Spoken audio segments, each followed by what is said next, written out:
Hi, I'm James Schillinglaw for Insider Travel Report. I'm here at Arrive, which is the global travel collection. It's only the second conference they've had, and it's the first as a completely unified travel agency group, all owned by Internova.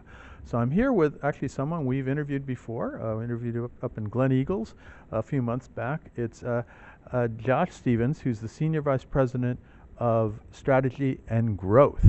And Josh just gave us some really good numbers about what GTC is doing today, and we're going to talk to him about that and a whole lot more on Insider Travel Report.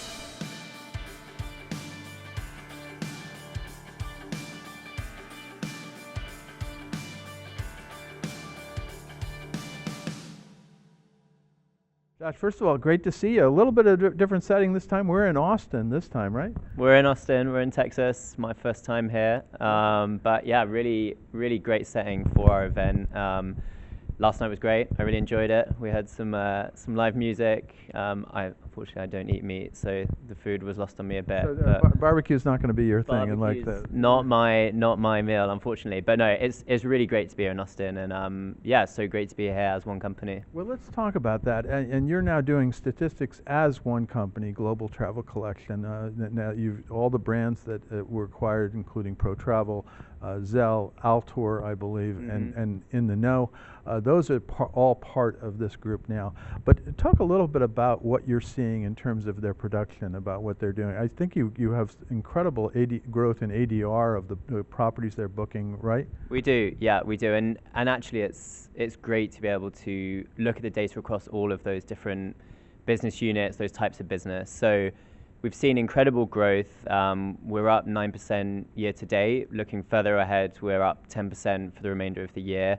We're seeing that growth across all of our communities, so across corporate. So you have to, I should explain that, because now you kind of divide, instead of agencies, you divide into groups, corporate, entertainment, and leisure, leisure, which is mostly luxury, right? Exactly, yeah, luxury leisure, luxury corporate really, and entertainment travel. And we're seeing, honestly, similar growth across all three of those communities. But we are seeing little pockets of exceptional growth. So as you spoke about, James, the ADRs keep going up. It's like 1,500 or so, yeah. Even more in some cases. 1,500 now. Looking for the remainder of the year, I think it's averaging 1,700 on our preferred partner bookings, which really is incredible and keeps climbing higher and higher.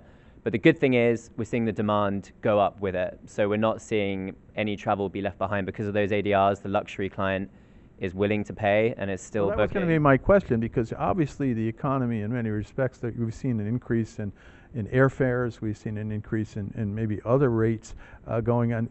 I guess the members of your community are not seeing any resistance from their clients on pricing. We're not. I think we've truthfully just seen an explosion in wealth and an explosion in willingness to travel, and no matter what the world has thrown at us the past few years, the luxury travel market has just gone up and up. The prices have gone up, but the demand's gone up. So you're right. Air, we're seeing really good growth as prices go up. Hotel we spoke about, and then cruise really is the other big. Well, that was the other thing I wanted to turn to, because I think it was 20% growth in cruising. Yeah, yeah, 20% up year to date, 15% up for the remainder of the year. Just an incredible amount of growth. We're seeing the ocean product is going up in price and volume. We're seeing huge volume growth in the river product, and then luxury yacht is this new category that's forming before our eyes, and is well, even though there's not much of it yet. I mean, we're luxury yacht. I mean, we're all thinking of the hotel brands that have come into the market, namely Ritz-Carlton, Four Seasons.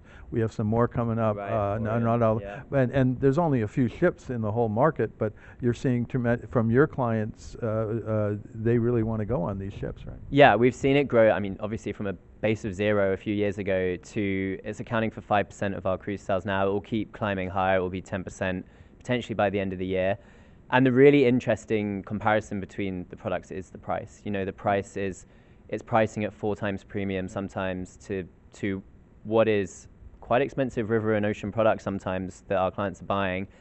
But again, the clients aren't being put off by the price. They're still booking it. They still want to go and experience that yacht product, maybe before their peers do. Maybe they're just a complete loyalist to the hotel brand. And you So said yeah, that this is new business. This isn't shifting over it's from not other shifting. cruise ships, other cruise brands, but it's coming from maybe people who like Four Seasons necessarily, or people like Ritz-Carlton, right? Exactly. It's brand loyalists, honestly. That's people who love the hotel brand, they trust the hotel brand, and they want to come experience this new product. And our advisors are very happy to book it for them because, you know, it's Well, a it's a good commission, I high think. value, profitable product. Exactly. And you know, the exciting thing is, you're right, it's not a shift. It feels like a new category being created right now, and it's a new part of the luxury market. So yeah, we're really excited to be selling so much of it, and as I said, I'm sure it's going to keep growing higher and higher. I do want to turn to sort of the final questions about destinations and where people are going. One of the interesting stats is you're seeing a drop in Europe and places like that, and a corresponding increase in domestic, right? Yeah, and For the summer. for the summer, yeah. I mean, I wouldn't say a drop, but I would say relative to the growth we're seeing elsewhere, Right. Europe is at a slower pace. The ADRs are so high, as we've seen for so many years now, and I think we're seeing a little bit of a shift into the domestic market, definitely. Both domestic vacation destinations, your Hawaii, California, Florida, but also actually some of the major cities are seeing growth, New York, Boston, and then some of those luxury ranch style properties that we see in Montana and Utah and Arizona, those are also showing considerable growth. The other two areas we're seeing some volume really going to. The Caribbean keeps going up and up and up. Just a huge luxury market there, and Reagan said earlier, you know, those multi-gen trips they love the idea of a private resort or even private island style Private, and you said vacation. villas are also up, and Villas. that's where you have those kind of villas are in those regions, right? Exactly, on, you know, places like St. Bart's, Turks and Caicos, I don't know, you know, those villas where you can take a multi-gen group and you can have real privacy but real luxury at the same time. And then the last thing to touch on, I think, is we're seeing some of the European countries starting to catch up with your kind of France, Italy, Spain. So Greece. The cooler climate. Well, Greece is not Greece a cooler. and Croatia, I think, are just slightly better ADRs. But then you're right, cooler climate. So the Nordics. So you had one side, and the one you have Croatia, Montenegro, things like that. Yeah. And then the other hand, you have cooler climates that are, which might be driven by the expedition cruise thing with Arctic and Greenland, Definitely. things like that. Definitely. You know, that's before we take over Greenland, of course. Yeah, that's right. I mean, like, we're seeing a lot of growth to Greenland, Iceland, and those Nordics, and that will be in part driven by cruise. You're totally right. But also Germany, Poland, Denmark.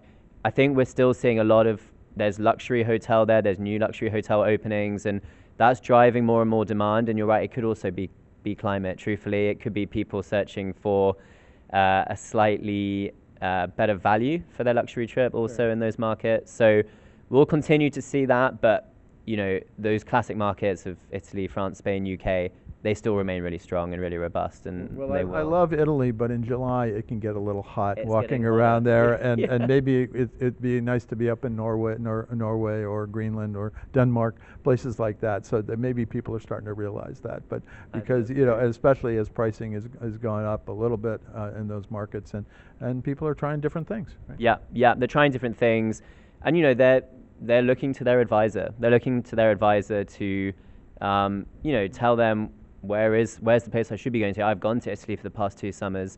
Tell me where else in Europe is hot right now. What hotels should I be looking out for?